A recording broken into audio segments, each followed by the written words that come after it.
Hi, this is Toby from LITH-TECH Mobility. So in today's video, we're going to talk about a carer assist pack. One, how to attach the pack, what to do with the wiring, how to program the chair, and also the type of people that would potentially find the carer pack useful. So the whole point of carer assist controls is when the user feels no longer capable or is uncomfortable controlling the chair from the joystick by themselves. It could be because they've had onset dementia, maybe Parkinson's and their hands shake too much, they've got a nervous disposition, or they're just so elderly that it's kind of a bit of a hazard for them to control the chair themselves. The advantage obviously of a carer pack at the back means, yes, these chairs can be got in the same freewheel mode, especially if you go for a chair which is good quality, which has brushless motors and not brush motors. It's very easy to push an individual. However, let's say you live in a place like Bournemouth or Poole or whatever, you've got lots and lots of steep hills. You wouldn't want to be pushing your partner in a wheelchair up a hill. This is when the carer pack comes into its own perfectly. So we're going to talk about what you receive in the carer pack and then how to attach it and how to program it. Ideally, it's better that you contact us really at the time everything's set up, and we'll talk you through the programming, but I will talk you through, I will do the programming in this video as well, just in case you want to give it a tackle. It's pretty straightforward. That's one advantage as well about buying a quality chair over a budget chair. It comes with a computer. This computer, it's called your controller unit. That's this little box here. So your joystick sends a signal to this box, which is the brain, which sends a signal out to the motors to tell it what to do. You don't get that on budget chairs. So they're not programmable. What you get is what you get. You can't change the speeds, you can't change the acceleration, stopping time, turning the beep out of them. It is basically the one chair is what you get, which is not ideal, because the whole point about disabilities is everyone's different. Every person's disability is different. Everyone's got different competence levels of controlling. Some people want to use their wheelchairs outside, so they want them more punchy. Some people want to use their wheelchairs inside, so they want them more controlled. Go for a quality chair, because you can change all of these characteristics. Your basic budget chairs, like all the ones that are around £1,000 or less, or even, to be honest, you can't actually buy a quality chair for under 1,700 quid anyway. So all of those chairs you can't program. Anyway, I've digressed a little bit. I've got sidetracked. So, right, this is what you're going to get in the package. I'll take the golf ball off. You can add a golf ball attachment if you want to. Some people like controlling it. How it will actually come is like this. So, you've got your normal joystick bracket, which actually is flipped and reversed. So I'll quickly just buzz this off, just so you can kind of see what it would actually look like on normally.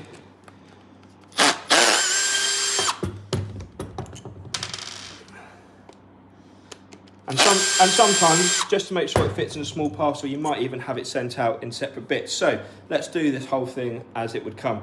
So that's what your normal joystick would look like, which goes in the end of your armrest. So we all know what joystick looks like. So what you do when you get the carer joystick is you flip it upside down and the other way around. So before, it's that way round.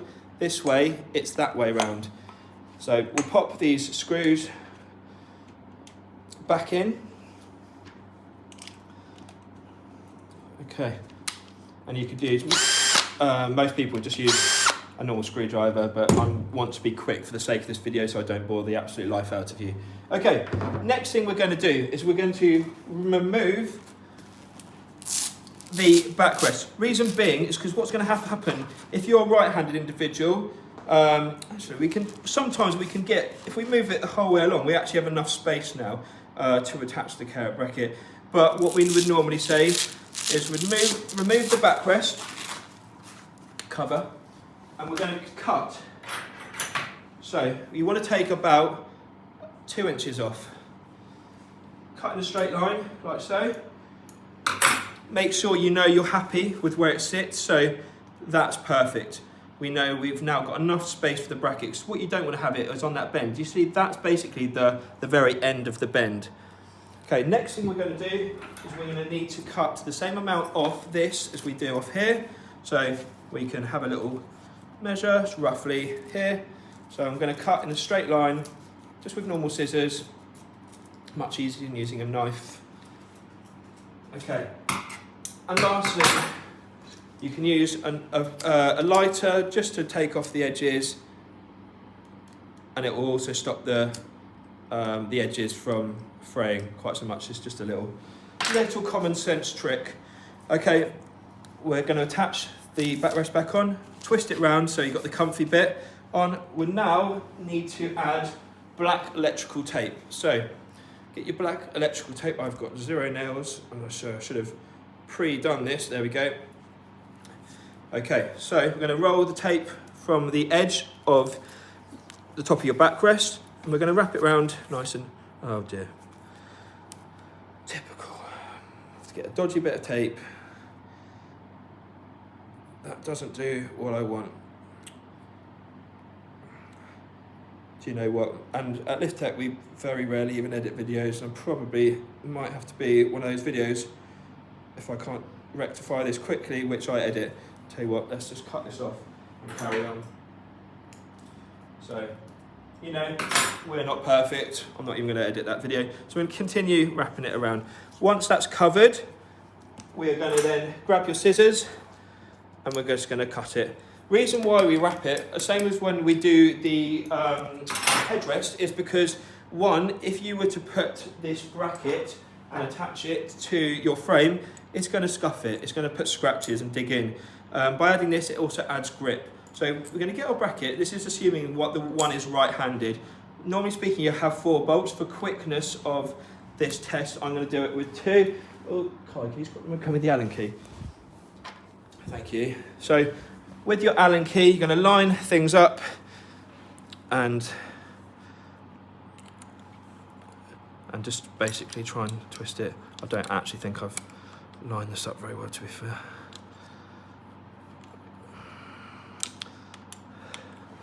Tell you what, for speed, I'm just going to buzz these in with a drill because it's much quicker and I'm competent with tools. If you do want to try it of your own, it's just an Allen key drill bit. There we go. Okay, so you want it to go in just so it pinches like that, so it can't be moved. Secondly, we're going to add the carer pack in. So that just goes in the end, like so. And we want it far back as possible, so you want it just on the edge so it's pinching, but we know it can't break free from that grip.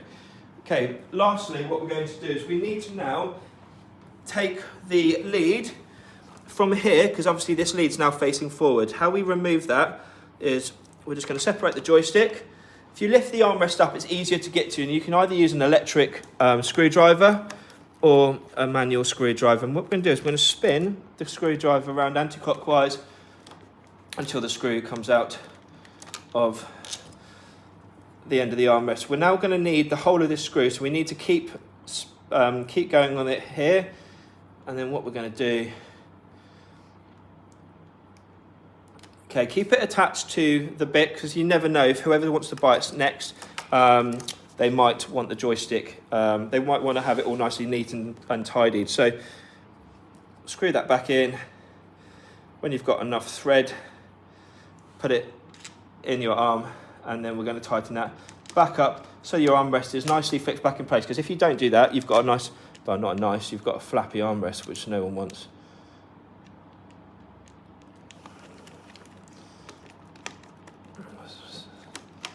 Oh, I don't think I've got that in quite right. Bear with me 2 seconds.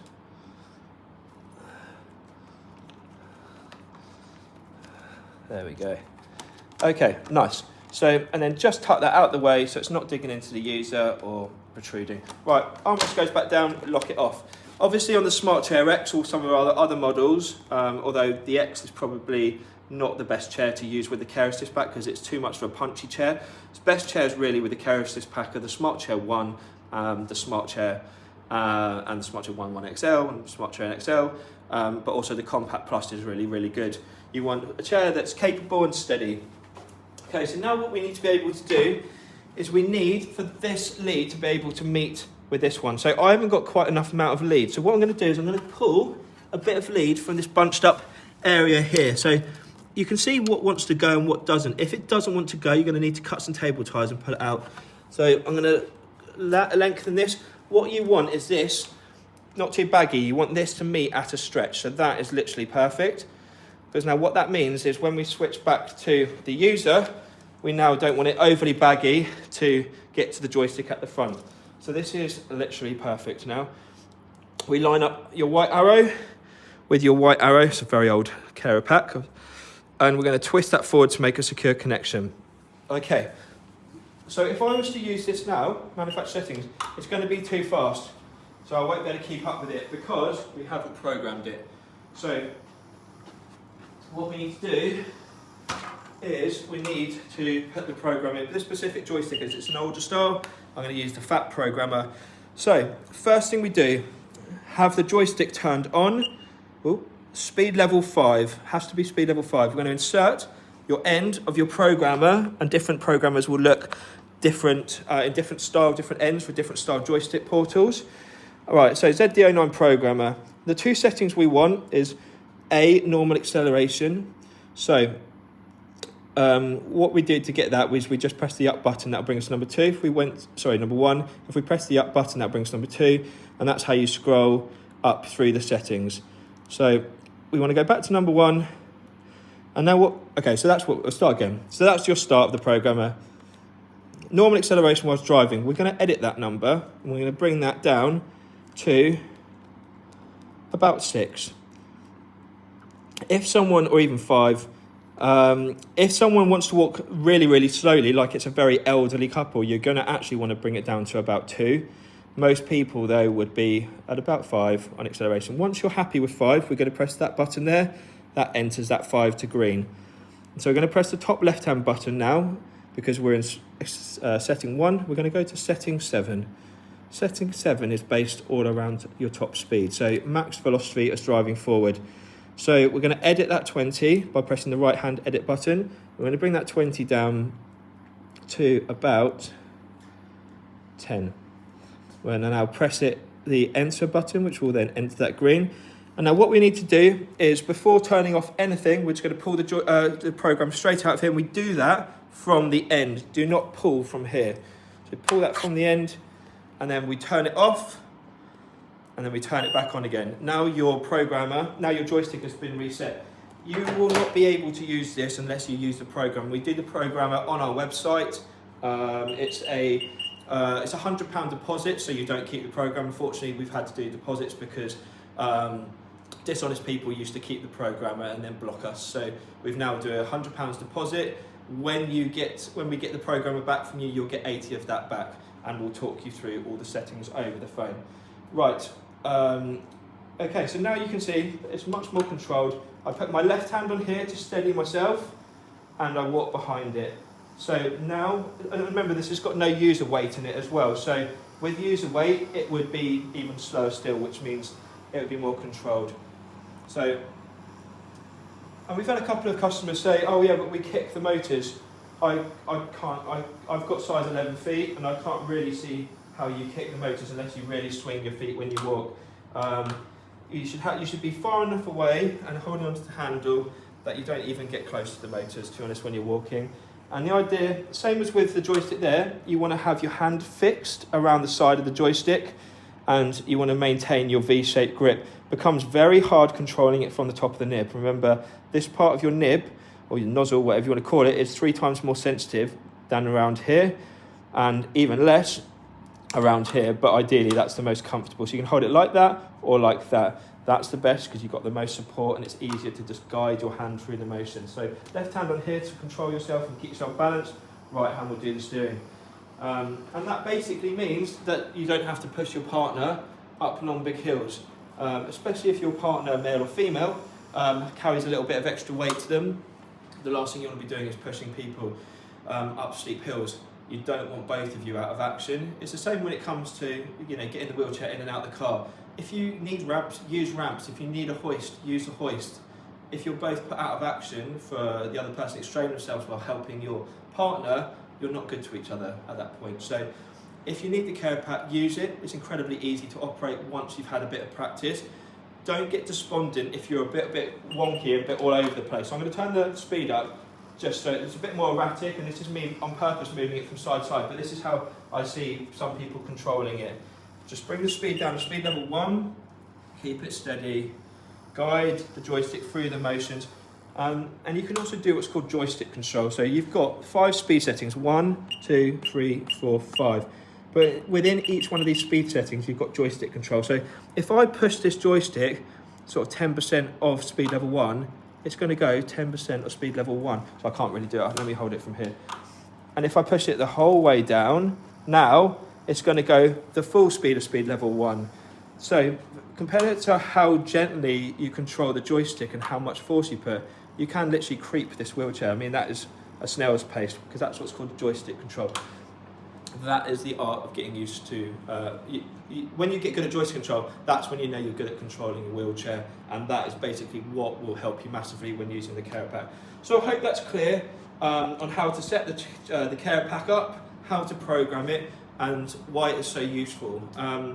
Hope that was good, and yeah, like and subscribe to our channel, and we look forward to seeing you on the next video. Take care.